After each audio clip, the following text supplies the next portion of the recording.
Welcome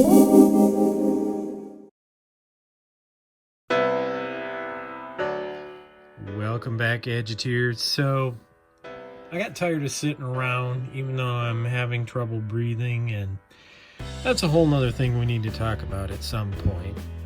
I decided to bring my combination DOS Windows 3.1 machine and Windows 98 machine that I bought from my friend Brian last year into my main room where I have my equipment.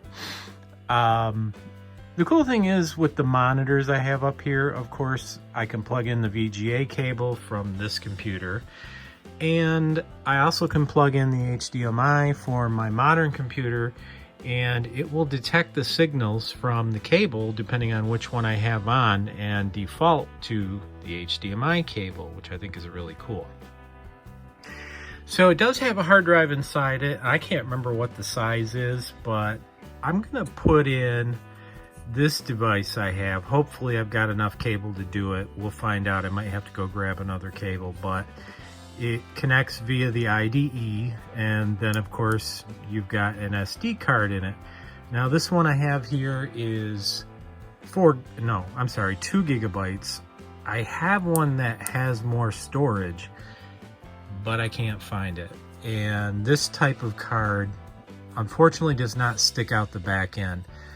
Now, I'm very tempted to just leave it sticking out of the back end, but it's got some pins here where power plugs in, so I'm a little bit nervous about that. So I think for right now, I'm not gonna do that. It's not so hard to get inside this case.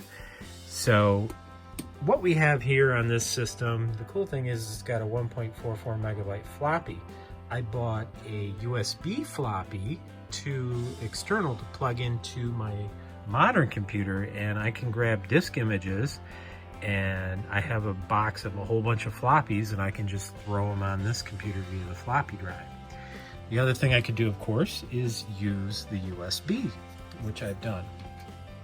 Now, on the back of this computer, and my apologies for the crappy lighting, I've got down here a sound card that I put in.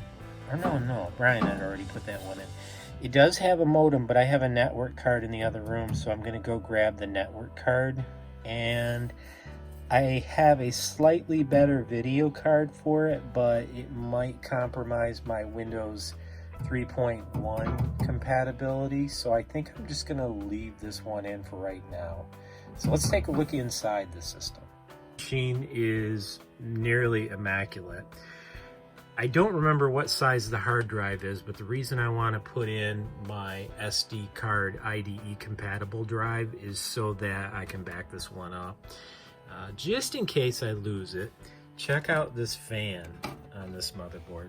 Look how tiny that thing is. Let me put my finger in perspective so you can see how small it is. So this fan is all it takes to run a Pentium 166, which is what this unit is.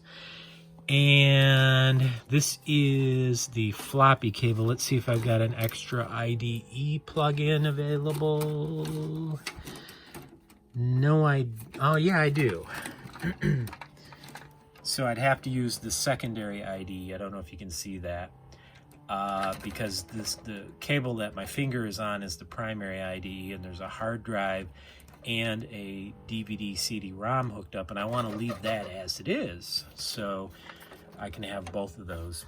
So this is a great motherboard, and I'll tell you why. It has PCI slots in it. Okay, it doesn't have any AGP or anything fancy, not PCIe, PCI slots. And the cool thing about that is I can put slightly more modern cards here, but at the same time down here I have the old 16-bit ISA slots. And what I can do with those, I can put an older 16-bit card in here, but I also, using this first part right here, can put in very old 8-bit cards if I choose to. So it really has some fantastic compatibility for older systems. And this system, being where it is, being a Pentium 166, honestly is like the sweet spot as far as processor goes if you want to do DOS, Windows 3.1 and Windows 98. Now, of course, it's not going to run some of the hottest games because it doesn't have a super powerful video card on it. I would have to, look into something besides what's in here. The problem is the minute you replace the video card here, you break driver compatibility with DOS games, as well as Windows 3.1. Not always, but usually. It depends what card you buy. But I think I'm going to stick with this one, which I believe is an S3. Well, ran around too much looking for stuff. Shouldn't have done that. But I did find a cable. The downside is you can see it says 80 pin cable. This one is a 40 pin cable right here, and depending on the age of the motherboard, it may or may not work with an 80 pin cable. I'm gonna give it the old college try anyway and hope it does work, but it may not, and if that's the case, I'll keep looking and maybe I can find an 80 pin cable. But while I was looking, I did find a USB to PS2, which is a good thing because I have here an older Microsoft laser mouse that I got for like $1.50 off of eBay that is PS2. So I can convert, my mistake. I don't even need that thing. I don't need to convert it because it's already PS2, but what I can do is I've got a better keyboard than this older gateway keyboard that I can use that is USB. And you might say, well, it wasn't Windows 98 USB compatible. Yes, it was, but not Windows 3.1 and DOS. So not a big deal. I can just use the converter and take that USB keyboard and convert it to PS2, which does work on this computer. Here's the IDE to SD card adapter installed. So I've got the 80 pin cable plugged into the port down here. I have the other end of the 80 pin cable, which is keyed, which is great because then it's less likely that I've got it on backwards. Not likely at all, basically. And the other thing I like about this adapter is that it uses either the Molex hard drive power adapter, or it can use a floppy power adapter, and I don't have any floppy adapters available. This is the last power adapter I have unless I split it. So this should work out pretty well. We gotta make sure it's not gonna hit any metal because we don't want these prongs here, especially power or the bus, to actually touch anything and ground it out. So shouldn't be an issue, but you just never know. Now I'm gonna take out the modem down here and go get my network card. So it is a PCI bus card. It just didn't line up too well to the other older PCI card. It's a good thing I have a COM port mouse right here. Of course it's got a trackball, but hey, that's okay. Because there are no PS2 ports in this computer, I wasn't paying any attention. I do have it hooked up to an adapter cable, so we have the standard keyboard out adapted to PS2, and I have the keyboard here. I've now plugged in the power. I've got everything hooked up except for the video, which I'm going to hook up right now. Once I do that, we're going to try it out. It's a little tricky because, of course, I don't know if you can see here, there are two VGA ports, and I'm not sure whether it's a dual port card or one's an input of some sort, but I doubt it. So let's go ahead and fire it up, see if we blow up and get smoke shooting out all over.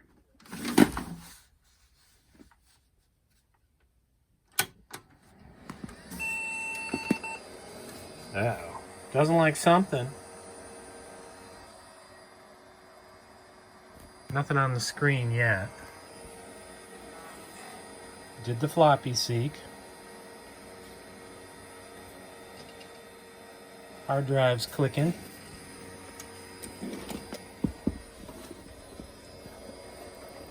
Let's go over here. See if we can bring up the menu. Oops. Looks like it switched by itself, I think. Maybe not.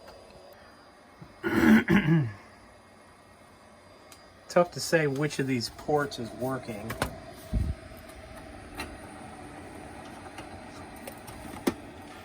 So we'll try the second one. Input signal not found. No, that never happens. All right, let me switch it again and I'll come back if it actually starts working. All right, there we go. We got it working. All I had to do was switch the cable over and then turn the computer off and back on. You know how it is. Did you try turning it off and back on again? Now this computer as configured came with a Symantec Boot Magic tool, which is cool. I can select DOS 6.22 and Win311 or Windows 98 SE, so I'm going to go ahead and do that. So it is going to boot up into Windows 98. I just want to see if it's going to boot up before I go ahead and button everything up and put it all back together, because that would be a big pain. And oops, not that mouse, this mouse. And we can see it is working, sort of. It doesn't work too well on my leg. There we go. So I'm going to worry about getting this video card set up later, and possibly the monitor as well. And I'm not going to worry about the clock. So I'm going to change up here, get this computer all battened up, and then I'll come back over here. All right, I don't know if you can see that, but that is the SD card reader drive. There's a slight problem. Well, basically, I think I may have thrown away my USB floppy 1.44 and 1.44 megabyte discs. I really hope I didn't. When Felicia and I separated, I was gutting everything and just throwing stuff away right and left. So I need to figure out a way to get this SD card sticking out of the back here, because that may be the only way I can get onto the SD card or get software from one computer to the other, at least for right now. I love it when I work on computers because I find stuff like this network cable here. If I can get the Intel 10100 card working in Windows 98, I won't have to worry because I can just move data back and forth between my computers over the network. So hopefully I don't need a driver for it. If I do, I'll be bummed. And here are my HDMI cables I've been looking all over for. I think I've been looking for them for like a year.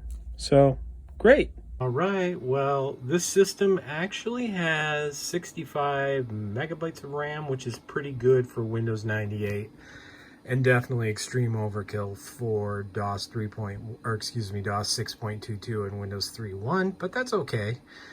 And I've got the computer all set up down here, and I've got the joystick plugged in. The blue cable you see is my network cable. So if I can get the network card working, I'll be on the network and I can send software from my main system here. I have my soundbar here plugged into the computer. When I say computer, I mean the Windows 98 DOS computer, but I can just as easily plug it right into here. I gotta figure out what happened to my floppy drive and floppies. I was thinking about it. I don't think I threw them away, because I remember they were coming out of the box and I put them somewhere. So I'm gonna have to find them and find the floppy drive, the floppies and the floppy drive. But I've got everything hooked up the way I want it. Of course, I just used the pause key to break. Let's do Control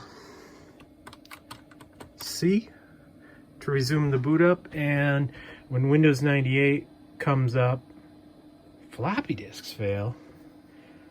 No. After all that, are you kidding me? And I did a test boot up, And we didn't have floppy disk fail, so I must have knocked the cable loose. Right on the second boot up, the floppy was fine. So let's go into Windows 98. We'll hope the floppy keeps working. I'm trying to keep in mind the fact that this computer is old. It's going on 20 years, probably more than that. So it's not like it's brand new. And it actually has, oh, it's going to find the Ethernet controller, but does it have the driver? We're about to find out. I hope so. It'd make my life a lot easier. Anyway, you know, it's hard to say how long this computer will continue running. Hopefully a long, long time. So it automatically installed the driver. You heard the sound card. We're going to go ahead and reboot. Nice quick boot up. Heard the floppy. Sees the sound card. And we'll do Windows 98. I really want to back up this drive soon. Just make me feel more comfortable, because the way Brian set it up is really cool. And I don't trust older hard drives all that well, for obvious reason. All right, so the Death Star is fully operational. I do have network access, so I can zap files over from my new computer. And let's see what else. Sound card is working awesome. All I have to do is grab some drivers off the interwebs and for the video card and transfer them over and get the video working. I'll probably turn off screen stretch unless the new video card can do 1920, even 720, but I highly doubt it, so why even think that way? So I'll probably turn off the stretching feature on the monitor. I don't really care for that look. So I'm going to end this video here. I will have another video very soon on it. Hopefully I can find my floppy drive and my floppies for my new computer so I can move things back and forth. I also have a set of floppies with demos. I don't know if you've ever watched demos. They're very old. And I'm going to try and get those working and show those to you as well. Thank you for watching. I hope you enjoyed, and I hope I wasn't covering the mic during the entire session. I'll see you next time on Fast Gadgets.